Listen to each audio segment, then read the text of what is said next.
कैसे हैं दोस्तों आप सभी का मैं आपके प्यारे channel the success point at the rate पे शानदार महत्वपूर्ण प्रश्नों की श्रृंखला में एक बार फिर से आपका स्वागत करता हूं। आज का जो हमारा विषय होगा वो होगा पर्यावरण एवं पारिस्थितिकी से संबंधित, और इससे संबंधित कुछ और भी महत्वपूर्ण प्रश्न हम लोग ने पहले भी डिस्कशन कर रखा है। आज उसके आगे का अध्ययन करेंगे और हिंदी में हमारा लगातार डिस्कशन चल रहा है। आप उसको देख सकते हैं, पढ़ सकते हैं, समझ सकते हैं। और अगर किसी अदर सब्जेक्ट का आपको अध्ययन करना है, पढ़ना है, तो आप प्लेलिस्ट में जा कर के देख सकते हैं। वीडियो को शुरू करने से पहले गुजारिश है कि चैनल को सब्सक्राइब किए रहें, बेल आइकन ऑन करें ताकि नोटिफिकेशन मिलती रहे, और वीडियो को ज़्यादा से ज़्यादा शेयर कीजिए। वीडियो अगर अच्छे लगे तो लाइक कीजिए, कमेंट कीजिए, प्रश्नों के उत्तर देने का ज़रूर प्रयास कीजिए।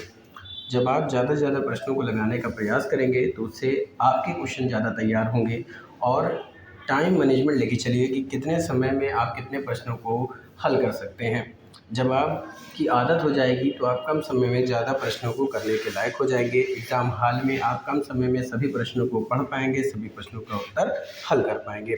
चलिए देखते हैं आज का पर्यावरण परिस्थितिकी के अंतर्गत कौन से प्रश्न पूछे जा रहे हैं। तो पहला प्रश्न है कि मैनचेस्टर विश्वविद्यालय के वैज्ञानिकों ने हाल ही में भू अभियंत्रण द्वारा पैसिफिक महासागर के ऊपर चमकीले बादल उत्पन्न करके ग्लोबल वार्मिंग के बढ़ने पर रोक लगाने का सुझाव दिया है, और इसकी पूर्ति के लिए वातावरण में क्या छिड़का जाता है। बात समझ में पहले दोस्तों फटाफट से इस प्रश्न का उत्तर दीजिए कि मैनचेस्टर विश्वविद्यालय के वैज्ञानिकों ने क्या किया है कि हाल ही में भू अभियंत्रण द्वारा पैसिफिक महासागर के ऊपर चमकीले बादल उत्पन्न करके ग्लोबल वार्मिंग के बढ़ने पर रोक लगाने का सुझाव दिया है, और इसकी पूर्ति के लिए वातावरण में क्या छिड़काव या छिड़का जाता है उसका उत्तर देना है।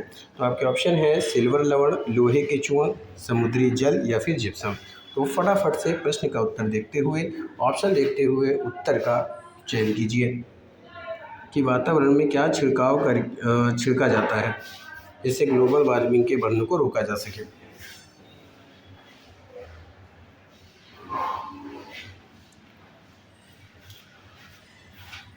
फटाफट से प्रश्न का उत्तर दीजिए।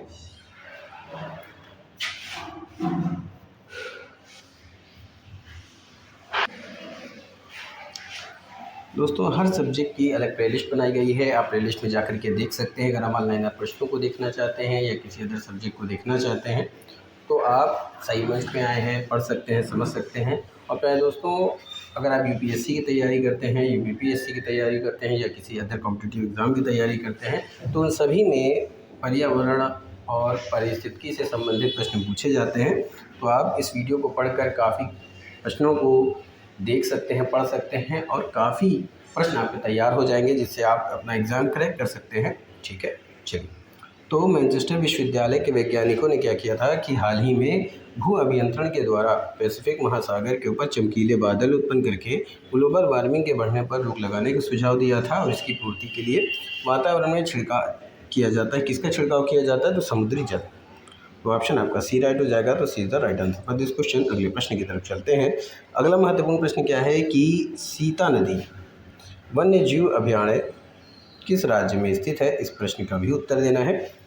आपके ऑप्शन है महाराष्ट्र, झारखंड, मध्य प्रदेश या फिर छत्तीसगढ़।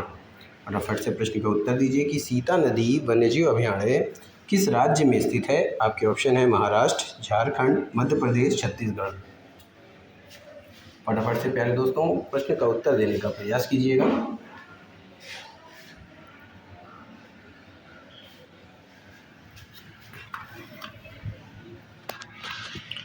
तो दोस्तों सीता नदी की अगर बात की जाए तो ये छत्तीसगढ़ के धमतरी ज़िले में स्थित है। उसका क्षेत्रफल लगभग 256 वर्ग किलोमीटर है। कितना है? 256 वर्ग किलोमीटर में है। यह एक प्रसिद्ध पर्यटक आकर्षण का केंद्र है जहां पूरे साल वन्यजीव प्रेमी आते रहते हैं। इनका नाम सीता नदी के नाम पर रखा गया है। और दोस्तों अगर बात की जाए ये कहाँ है, तो ये छत्तीसगढ़ राज्य में स्थित है। तो ऑप्शन डी राइट हो जाएगा। तो D is the right answer for this question. अगले प्रश्न की तरफ चलते हैं। चलिए दोस्तों अगले प्रश्न की तरफ चलते हैं। अगला महत्वपूर्ण प्रश्न क्या है उसके बारे में भी हम देख लेते हैं। अगला प्रश्न पूछ रहा है कि छिछला वन्यजीव अभयारण्य किस राज्य में स्थित है। आपके ऑप्शन है सिक्किम, मिजोरम, हरियाणा, नागालैंड। तो छिछला वन्यजीव अभयारण्य किस राज्य में स्थित है? फटाफट से इस प्रश्न का उत्तर देने का प्रयास कीजिए। बड़े आसान प्रश्न हैं और बड़े ही शानदार प्रश्न हैं, काफ़ी इम्पोर्टेंट है और ये आपके हर एग्ज़ाम के लिए इम्पोर्टेंट है प्यारे दोस्तों। तो फटाफट से चैनल को सब्सक्राइब कीजिएगा, बेल आइकन ऑन कीजिए ताकि नोटिफिकेशन मिलती रहे और प्रयास कीजिए कि ज़्यादा से ज़्यादा लोग इस चैनल से जुड़ें। तो छिछला वन्यजीव अभयारण्य किस राज्य में स्थित है? तो ये स्थित है हरियाणा राज्य में। तो ऑप्शन आपका सी राइट हो जाएगा। तो C is the right answer for this question. अगले प्रश्न की तरफ चलते हैं। अगला प्रश्न है नोखिल्लिम वन्यजीव अभयारण्य किस राज्य में स्थित है? आपके ऑप्शन हैं अरुणाचल प्रदेश, मेघालय, सिक्किम, मणिपुर। नोखिल्लिम वन्यजीव अभयारण्य किस राज्य में स्थित है? आपको इसका फटाफट से उत्तर देना है। तो प्यारे दोस्तों फटाफट से प्रश्न का उत्तर देने का प्रयास कीजिए। नोखिल्लिम वन्यजीव अभयारण्य यानी NWS कहाँ स्थित है? तो अगर नोखिल्लिम वन्यजीव अभयारण्य की बात किया जाए तो ये मेघालय ज़िले में लैलाड गांव के पास स्थित है और 29 वर्ग किलोमीटर के क्षेत्र में फैला हुआ है। और यहाँ के जानवरों में बंगाल टाइगर, काला भालू, तेंदुआ और विलुप्त होने के कगार पर पहुँच चुकी है। प्रजातियाँ जैसे नेविड, हार्नबिल और ब्राउन हार्नबिल पक्षी शामिल हैं यहाँ पर। तो नोखिल्लिम वन्यजीव अभयारण्य कहाँ स्थित है? तो ये मेघालय राज्य में स्थित है। तो ऑप्शन आपका बी राइट हो जाएगा। तो B is the right answer for this question. अगले प्रश्न की तरफ चलते हैं। तो दोस्तों अगला प्रश्न है कि निम्नलिखित में से कौन सा NGO भारत में पर्यावरण की स्थिति की रिपोर्ट जारी करता है? निम्नलिखित में से कौन सा NGO है जो भारत में पर्यावरण की स्थिति पर रिपोर्ट जारी करता है? पहला ऑप्शन है सेवा भारती, बी ऑप्शन है डेवलपमेंट अल्टरनेटिव्स, सी ऑप्शन है तिरुमित्रा, डी ऑप्शन है एकीकृत ग्रामीण विकास संगठन। तो फटाफट से उत्तर दीजिए कि निम्नलिखित में से कौन सी एजेंसी है जो भारत में पर्यावरण की स्थिति पर रिपोर्ट जारी करती है? फटाफट से प्रश्न का उत्तर देने का प्रयास कीजिए।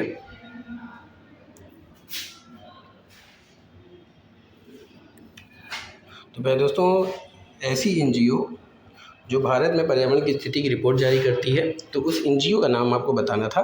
तो उस NGO का नाम है डेवलपमेंट अल्टरनेटिव्स। तो ऑप्शन आपका बी राइट हो जाएगा। तो B is the right answer for this question.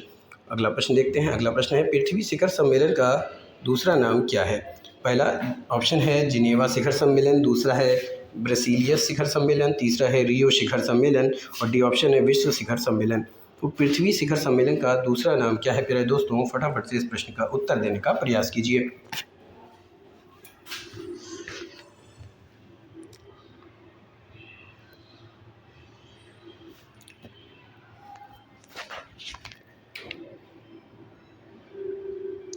तो पर्यावरण और विकास पर संयुक्त राष्ट्र सम्मेलन को रियो डी जेनेरो सम्मेलन के रूप में भी जाना जाता है। पर्यावरण विकास पर संयुक्त राष्ट्र सम्मेलन को रियो डी जेनेरो सम्मेलन के नाम से भी जाना जाता है। 1992 की बात है कि रियो डी जेनेरो में आयोजित किया गया था ये, और इसके निर्माण के बाद स्थिरता के क्षेत्र में गैर सरकारी संगठनों सहित अन्य ने इन सम्मेलनों में चर्चा किए और मुद्दों के संबंध में समान विकास दिखाया। तो क्या हो जाएगा? इसका नाम रखा गया था या पृथ्वी शिखर सम्मेलन का दूसरा नाम क्या है? रियो शिखर सम्मेलन। तो ऑप्शन आपका सी राइट हो जाएगा। तो C is the right answer for this question. अगले प्रश्न की तरफ चलते हैं। अगला प्रश्न है प्यारे दोस्तों, निम्नलिखित में से किस तापमान की स्थिति में प्रमुख वनस्पति उष्णकटिबंधीय पर्णपाती वन है? समझ में आई प्यारे दोस्तों? प्रश्न क्या पूछ रहा है कि निम्नलिखित में से किस तापमान की स्थिति में प्रमुख वनस्पति उष्णकटिबंधीय पर्णपाती वन है? तो आपको बताना है वो वनस्पति का नाम। फटाफट से उस वनस्पति का नाम बताइए। आपके ऑप्शन है मेगाथर्म, दूसरा है मेसोथर्म और सी ऑप्शन है माइकोथर्म, डी ऑप्शन है हिकिस्टोथर्म। उस तापमान की कौन सी तापमान की स्थिति में कोई वनस्पति जो है वो उष्णकटिबंधीय पर्णपाती वन कहलाती है? आपको उस तापमान का नाम बताना है। तो उस तापमान का नाम आपके ऑप्शन में दिया हुआ है मेगाथर्म, मेसोथर्म, माइक्रोथर्म या फिर हिकिस्टोथर्म। फटाफट से प्रश्न का उत्तर दीजिए। दोस्तों प्रश्न का उत्तर देने का जरूर प्रयास करिए, कॉपी पेन लेके बैठिए और बताने का प्रयास कीजिए कि आप कितने सही प्रश्न का उत्तर दे पाए हैं। तो भाई दोस्तों, निम्नलिखित में से जिस तापमान की स्थिति में प्रमुख वनस्पति उष्णकटिबंधीय पर्णपाती वन कहलाती है, तो उस तापमान का नाम पूछा था, तो उस तापमान का नाम है मेसोथर्म। तो ऑप्शन आपका बी राइट हो जाएगा। तो B is the right answer for this question. अगले प्रश्न की तरफ देखते हैं। अगला प्रश्न क्या पूछ रहा है कि हाल ही के दिनों में जैविक पासपोर्ट का उपयोग में बहुत अधिक हुआ है, यानी जैविक पासपोर्ट का उपयोग किस में बहुत अधिक हुआ है, आपको उसका उत्तर देना है। पहला है बहुत प्रारंभिक अवस्था में घातक बीमारियों का निदान करने में, दूसरा है विभिन्न जीवों के विकास को समझाने में या समझने में, सी ऑप्शन है किसी जीव के पूर्ण जीनोम अनुक्रम का निर्धारण करने में, डी ऑप्शन है खेलों में डोपिंग को खत्म करने के लिए। हाल ही के दिनों में जैविक पासपोर्ट का उपयोग किसमें बहुत अधिक हुआ है, आपको इसका उत्तर देना है।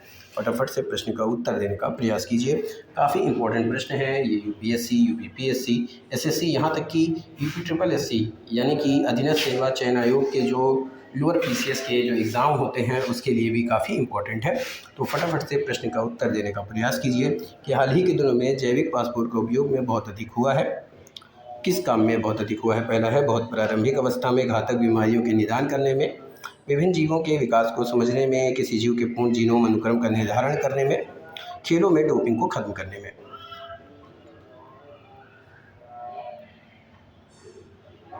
तो दोस्तों जैविक पासपोर्ट का खेल के क्षेत्र में बहुत उपयोग हुआ है, खासकर डोपिंग विरोधी प्रयासों और निष्पक्ष प्रतिस्पर्धा को बनाए रखने की संदर्भ में किया गया है।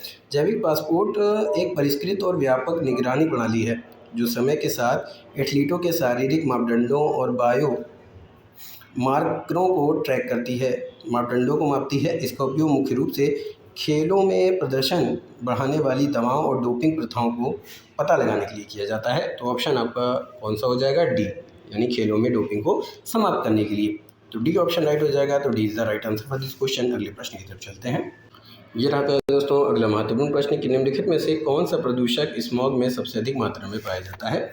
आपको बताइए कि कौन सा प्रदूषक है जो स्मॉग में सबसे अधिक मात्रा में पाया जाता है। पहला ऑप्शन है ओजोन, दूसरा है सल्फर ऑक्साइड, तीसरा है नाइट्रोजन ऑक्साइड और डी ऑप्शन है वाष्पशील कार्बनिक यौगिक। फटाफट से इस प्रश्न का उत्तर दीजिएगा, काफ़ी इंपॉर्टेंट प्रश्न है ये। निम्नलिखित में से कौन सा प्रदूषक स्मॉग में सबसे अधिक मात्रा में पाया जाता है। फटाफट से प्रश्न का उत्तर दीजिए।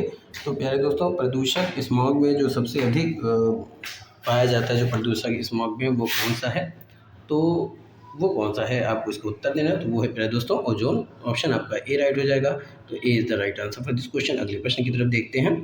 अगला प्रश्न पूछ रहा है कि मोरन हुगरीजन किसके लिए प्रसिद्ध है।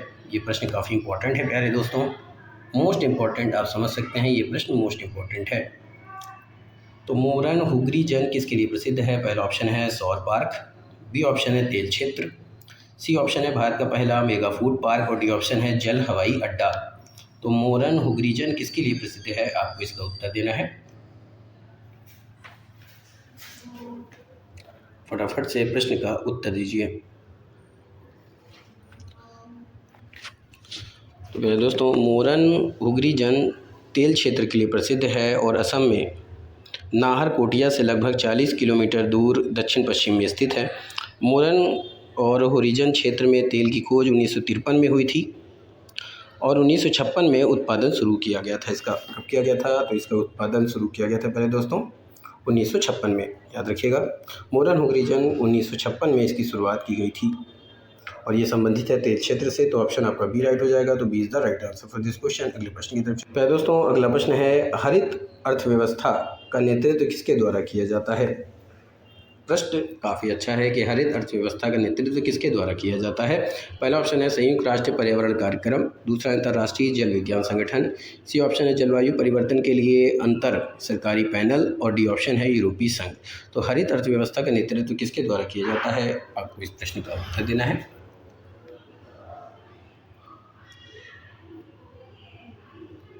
फटाफट से प्रश्न का उत्तर दीजिए।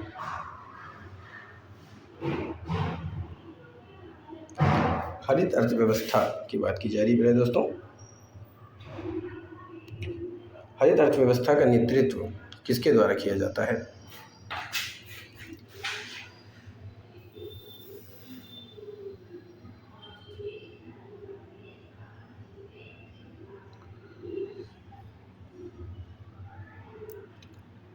तो प्यारे दोस्तों हरित अर्थव्यवस्था का जो नेतृत्व है वो किसके द्वारा किया जाता है, तो ये किया जाता है संयुक्त राष्ट्र पर्यावरण कार्यक्रम के द्वारा किया जाता है। तो ऑप्शन आपका ए राइट हो जाएगा। तो A is the right answer for this question. तो दोस्तों अगले प्रश्न की तरफ बढ़ते हैं। अगला प्रश्न क्या पूछ रहा है कि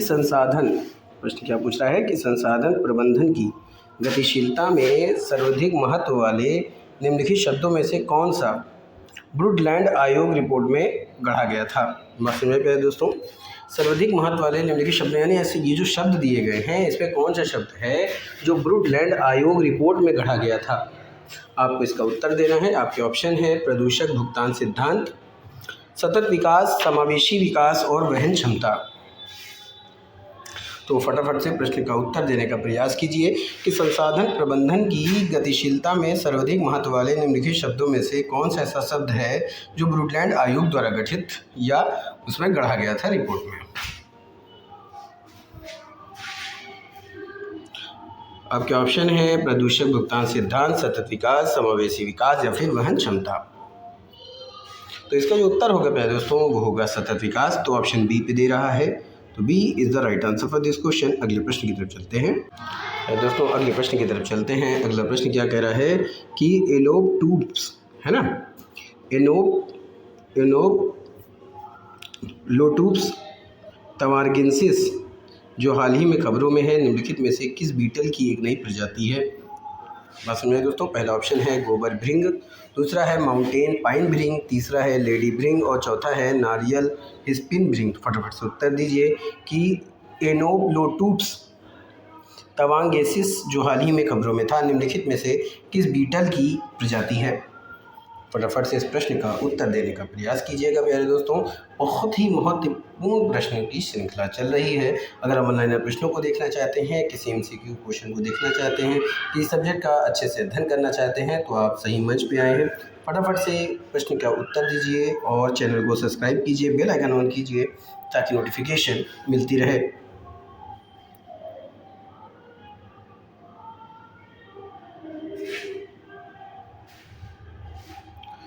तो एनोलोटूब्स तवांगेसिस जो हाल ही में खबरों में था निम्नलिखित में से किस बीटल की नई प्रजाति है। तो ये गोबर भृंग की प्रजाति है। किसकी प्रजाति में दोस्तों? गोबर भृंग। तो ऑप्शन आपका ए राइट हो जाएगा। तो A is the right answer for this question. अगले प्रश्न की तरफ चलते हैं। चलिए प्यारे दोस्तों अगले प्रश्न को देखते हैं। अगला प्रश्न पूछ रहा है मुहाना, नमक दलदल, मैंग्रोव दलदल और वन निम्नलिखित में से किस जलीय पारिस्थितिक तंत्र के अंतर्गत आते हैं। पहला है मीठे पानी की पारिस्थितिक तंत्र, समुद्री पारिस्थितिक तंत्र, खारे पानी की पारिस्थितिक तंत्र और उपरोक्त में से कोई नहीं। तो ये प्रश्न भी काफ़ी इंपॉर्टेंट है। प्रश्न का उत्तर दीजिए कि मुहाना, नमक दलदल, मैंग्रोव दलदल और वन निम्नलिखित में से किस जलीय पारिस्थितिक तंत्र के अंतर्गत आते हैं। मीठे पानी की पारिस्थितिक तंत्र के अंतर्गत, समुद्री पारिस्थितिक तंत्र के अंतर्गत, खारे पानी के पारिस्थितिक तंत्र के अंदर, उपरोक्त में से कोई नहीं। तो ये जितने भी दलदल और वन हैं प्यारे दोस्तों, जैसे कि मुहाना, नमक दलदल, मैंग्रोव दलदल और वन, ये आते हैं खारे पानी की पारिस्थितिकी तंत्र में। तो ऑप्शन आपका सी राइट हो जाएगा। तो सी ऑप्शन राइट, तो C is the right answer for this question. अगले प्रश्न की तरफ बढ़ते हैं। अगला प्रश्न कह रहा है कि निम्नलिखित में से कौन सा कथन सही है। पहला कथन है पानी में मौजूद कार्बनिक पदार्थ के स्तर को जैविक ऑक्सीजन मांग के रूप में जाना जाता है। दूसरा है जितना अधिक BOD होगा प्रदूषण की संभावना उतनी ही कम होगी। तो नीचे दिए गए कोड से सही उत्तर का चयन करते हुए उत्तर को आपको बताना है कि निम्नलिखित में से कौन सा कथन सही है।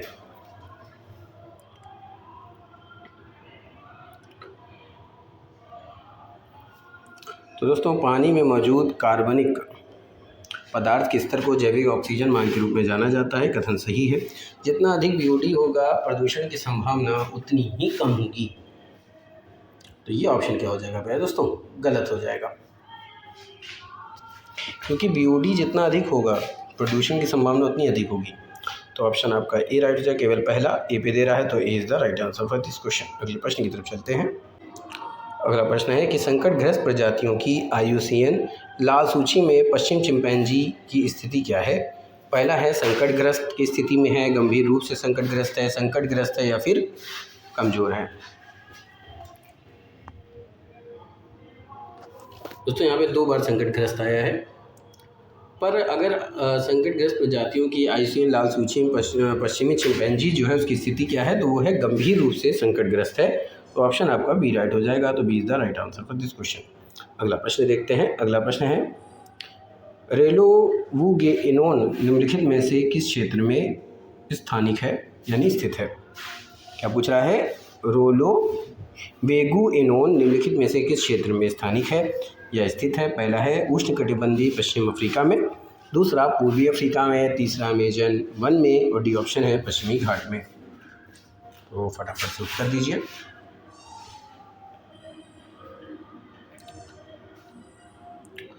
तो दोस्तों ये स्थित है उष्णकटिबंधीय पश्चिम अफ्रीका में। तो ऑप्शन आपका ए राइट हो जाएगा। तो A is the right answer for this question. अगले प्रश्न की तरफ चलते प्रश्न देखते हैं। अगला प्रश्न है कि वन्यजीव प्राणियों की प्रवासी प्रजातियों के संरक्षण पर कन्वेंशन के बारे में निम्नलिखित में से कौन सा कथन सही है?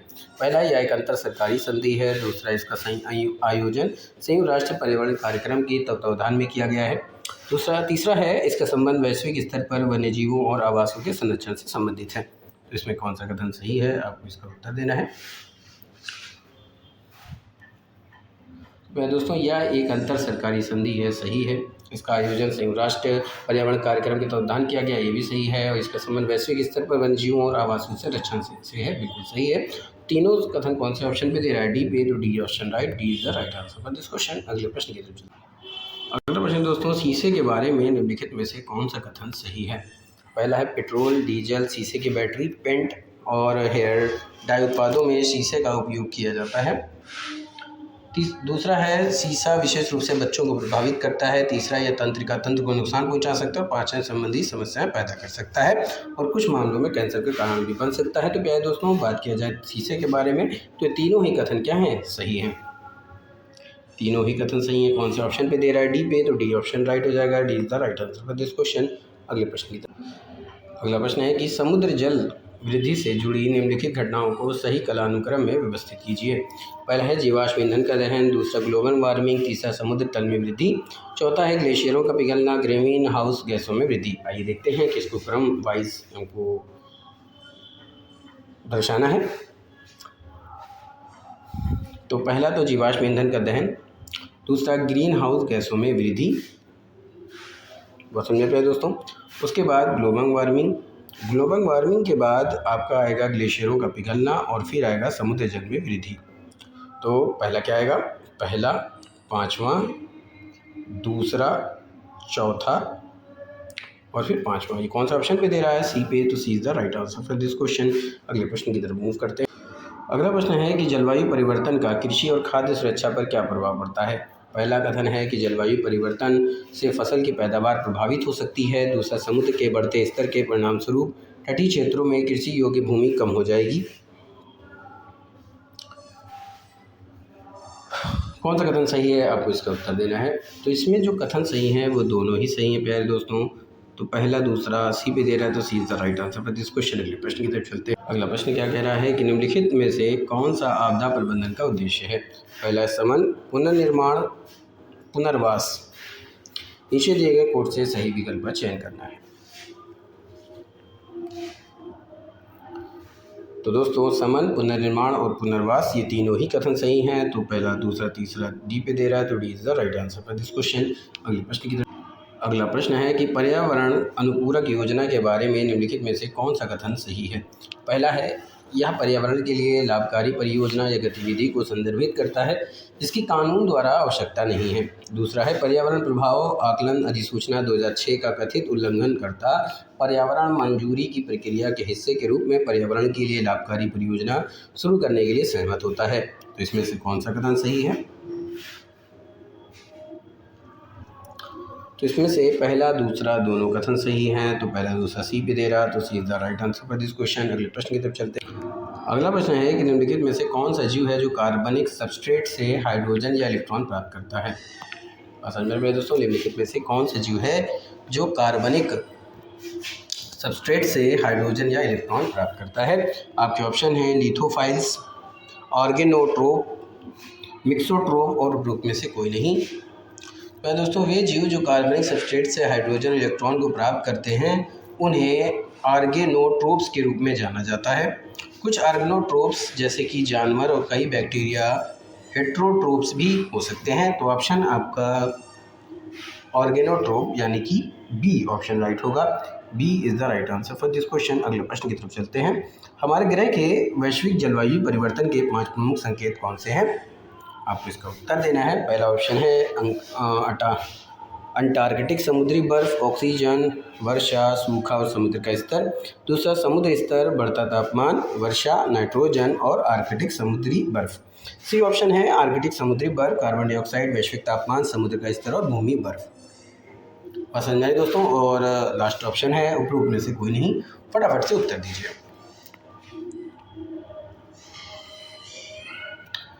तो क्या दोस्तों, national aeronautics and space administration यानी नासा ने वैश्विक जलवायु और समय के साथ इसमें आए बदलावों का वर्णन करने के लिए इंटरेक्टिव मानचित्रों और ग्राफ की श्रृंखला को विकसित किया है।